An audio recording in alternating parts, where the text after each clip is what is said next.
A vlastne je zápas Slovensko versus Maďarsko. Do rohu modrého prichádza Andráš Molnár. Prvý maďarský zápasník v organizácii Králi ulice. Andráš určite je rád, že je niekde prvý, pretože je to zároveň prvý maďarský zápasník v prestížnej organizácii boxu bez pravidiel KOTS. Tam je naozaj ostrieľaný a celkovo. Čo sa týka Bernacle boxu, je Andráš veľmi skúseným fajterom, takže sme zvedaví, čo nám predvedie v tomto súboji. Jeho bilancia Bernacle je 2-1, do víťazstva 1 prehra. Jeho štýl boja MMA, takže uvidíme, ako to bude vyzerať priamo v ringu. Tie jeho skúsenosti z MMA sú totiž naozaj obrovské. Ešte väčšie sú skúsenosti možno aj z tých chuligánskych stretov. No a čo mám informácie, tak priamo z Maďarska prišla rovnako veľmi početná skupina priaznicov podporiť Andráša.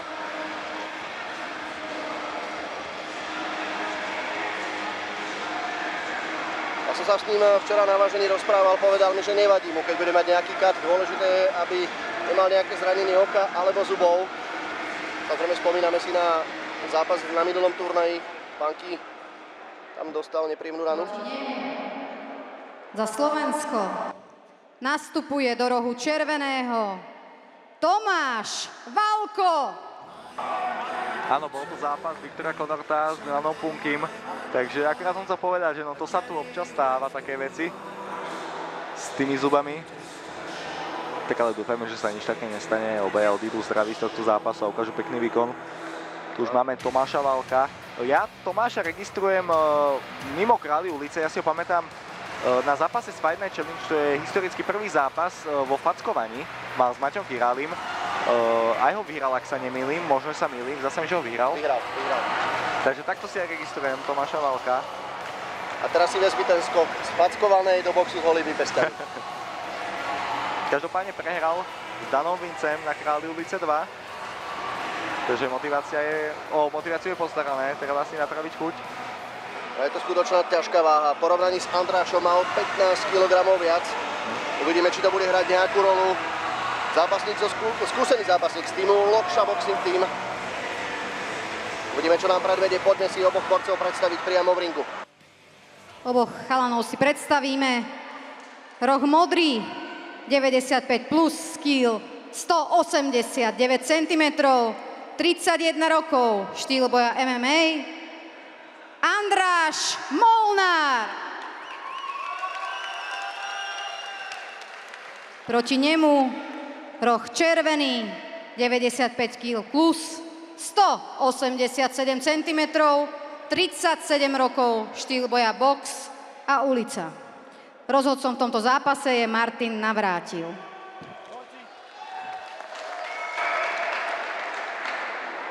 Tri kola po 2 minúty, stop break, ustupím, pokračujem ďalej. Pozdravte sa do svojich rol. Tomáš Valko má pohľad vraha, to si treba pozrieť, že určite každý super má voči nemu rešpekt. Pozrite sa na to. Poďme na to. Začína na predposledný zápas na karte a okamžite tam chcel Tomáš zaútočiť, nevyšlo mu to.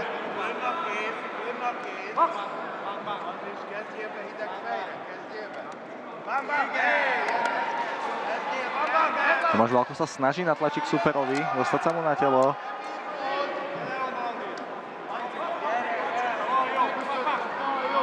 No, nám teraz z ústupu chcel trafiť. Valko sa znova natlačil.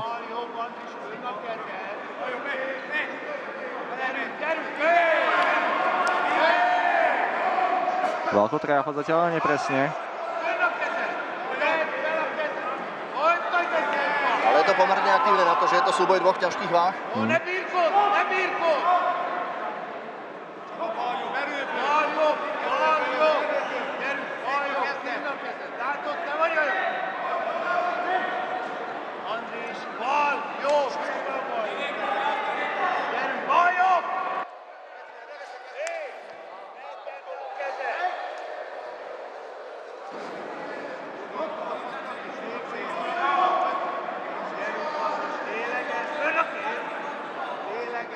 Dokonca 40 sekúnd. Pekné údery od Molnára. Valko tam prepadáva. Teraz sa tam snaží udierať, ale Molnár to dobre kryje a teraz práve Molnár Maďar pekný útočí. hák.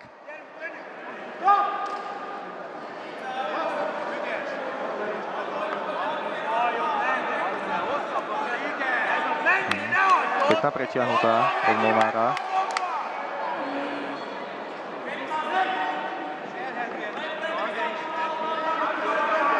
Posledných 10.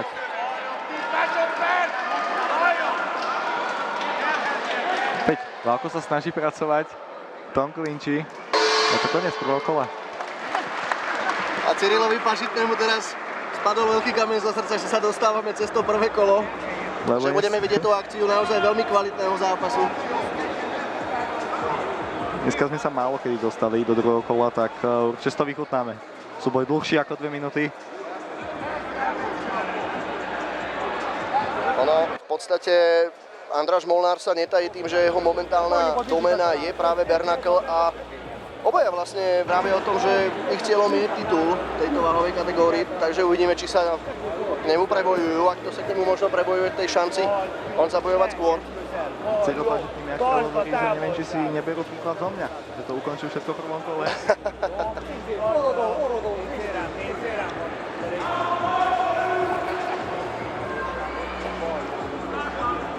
Ja sa pozerám na to, ako vyzerá momentálny ranking v ťažkej váhe a v podstate jednotkové Erik Baboš. Je tam David Hudák, je tam Dano Vince. Tomáš Válko je momentálne rebríčkovou štvorkou. Bavil som sa s Erikom Babošom, chcel mať zápas. Bavil som sa s ním, či aj na päťke. Povedal, že možno, už sme späť v zápase. No, ešte, že to tam v tomto prípade Válko udržal.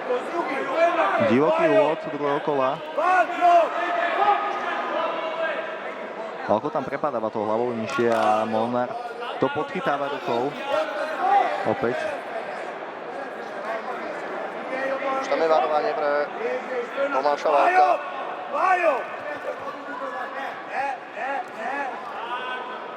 Pekne spodkil Válka. Hej, nepočítaj ještě do dříž, na výhre, na výhre, A reaguje už aj Hala.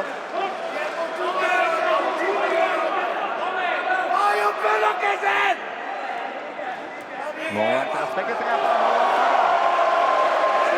Padá a je počítaný, ale neviem, či bol aj trápený. Podľa mňa to bol len pád, že tam nebol nejaký úder od Válka. Osobne nevidel som ten úder.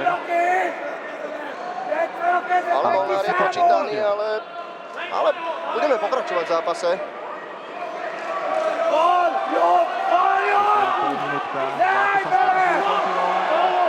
Musí si dávať pozor na to, že keď už je na zemi, nesmie udierať. To sú naozaj pomerne prísne pravidlá.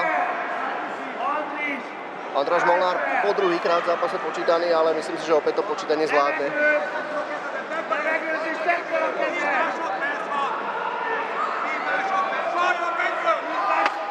Válko sa bude snažiť po 70 sekundách rozhodnúť. Pekná. Teraz to tam Válko trafil, Molnár na zemi a je padá. tretíkrát počítaný. A to je koniec. To je koniec.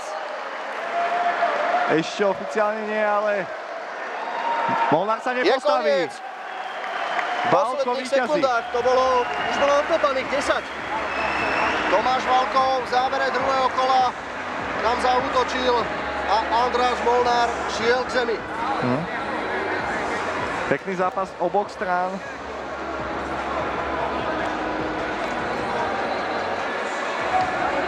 Obaja predviedli naozaj vynikajúci zápas.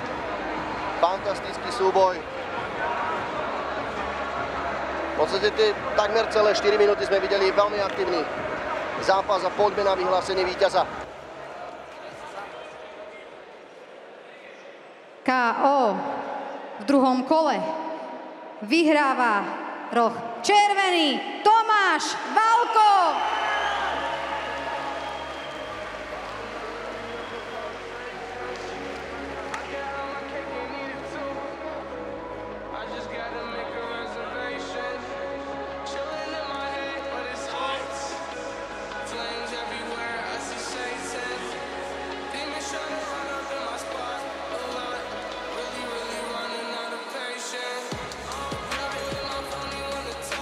ešte tu prosím ostan na rozhovor. Tomáš, videli sme veľmi pekný zápas, veľmi pekné KO, ale aj rešpekt, lebo veľakrát tam chceli ste aj niečo udrieť, ale naozaj ste sa zastavili a videli sme tú úctu vzájomnú. Ako to vnímaš tento zápas? Super, je dobrý, kvalitný, pekný zápas, páčil sa mi. Bolo to tam, že bomba pecka, zuby do vrecka, ako to rozprávam. Chcem poďakovať svojmu trénerovi v tejto organizácii, Cyrilovi, aj rozhodcom, aj vám. Ďakujeme. A je niekto, koho by si vedel predstaviť proti sebe ešte v tejto organizácii? Čo mi organizácia dá, tak to zoberiem. Nebudem vymýšľať, som tu nový a myslím si, že to sa nepatrí asi. Keď budem niečo, tak tedy si budem vyberať. Ďakujem ti veľmi pekne. Dámy a páni, Tomáš Valko. Tomáš Valko s prvým víťazstvom na Králi ulice.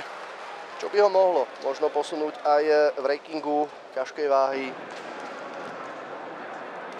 No nás už čaká hlavné vyvrcholenie tohto večera o 8:45, čo je dneska veľmi zvláštny deň. Dneska všetky zápasy, skoro všetky ukončené v prvom kole. Tak tá karta sa nám bleskovo posunula až k samému záveru pred 9. Ale ten záver bude naozaj veľký. Čaká nás ďalší titulový zápas. Poďme sa teda tešiť na veľké vyvrcholenie. Králi ulice 4.